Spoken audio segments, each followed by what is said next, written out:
काबुल में अमेरिका की air striker में 6 बच्चों की मौत, एक घर तबाह, जाने हर अपडेट।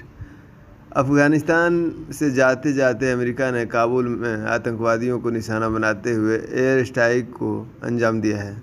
अमेरिका का कहना था कि उसे शक था कि इस्लामिक स्टेट के आत्मघाती कार हमलावरों को काबुल एयरपोर्ट पर हमला करने की तैयारी में थे, इसलिए उसने ड्रोन हमले किए।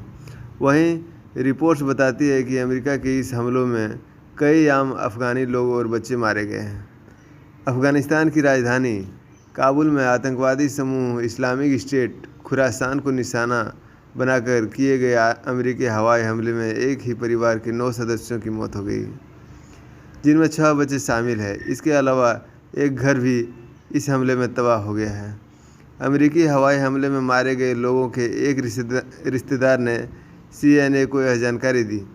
उन्होंने CNN के साथ काम करने वाले एक स्थानीय पत्रकारों को रविवार को बताया कि मारे गए बच्चों में एक 4 साल, एक 3 साल और 2 बच्चे 2 साल की उम्र के हैं।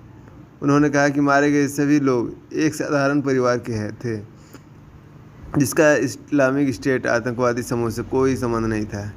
इस तरह की मीडिया रिपोर्ट्स सामने आने के बाद अमेरिका ने कहा कि वह जांच करेगा कि उसके हमले में आम नागरिक मारे गए हैं या नहीं। अगर ऐसा होता है तो उसे किसी की भी ज़िंदगी के नुकसान का काफ़ी दुख होगा। इससे पहले अमेरिकी सेंट्रल कमांड के प्रवक्ता कैप्टन बिल अर्बन ने कहा कि काबुल में हवाई अड्डे पर इस्लामिक स्टेट खुरासान आतंकवादी समूह के खतरे को समाप्त करने के लिए एक वाहन पर रविवार को ड्रोन से हमला किया गया। अर्बन ने कहा कि उन्हें लगता है गाड़ी में भारी मात्रा में विस्फोटक मौजूद था, इसी कारण इतना बड़ा धमाका हुआ। उनके मुताबिक अमेरिका ने आत्मरक्षा में यह हमला किया, जिसमें हामिद करजई अंतर्राष्ट्रीय हवाई अड्डे पर होने वाले खतरे को टाल दिया गया। अर्बन ने कहा, हमें विश्वास है कि हमने टारगेट को सफलतापूर्वक हिट किया है।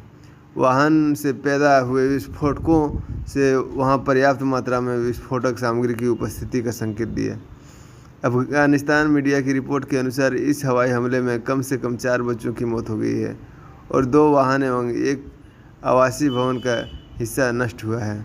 अमेरिका 31 अगस्त को अपने सभी सैनिक अफगानिस्तान से हटने की घोषणा कर चुका है। सेना हटाने के केवल 2 दिन पहले ये ड्रोन हमले किए गए हैं।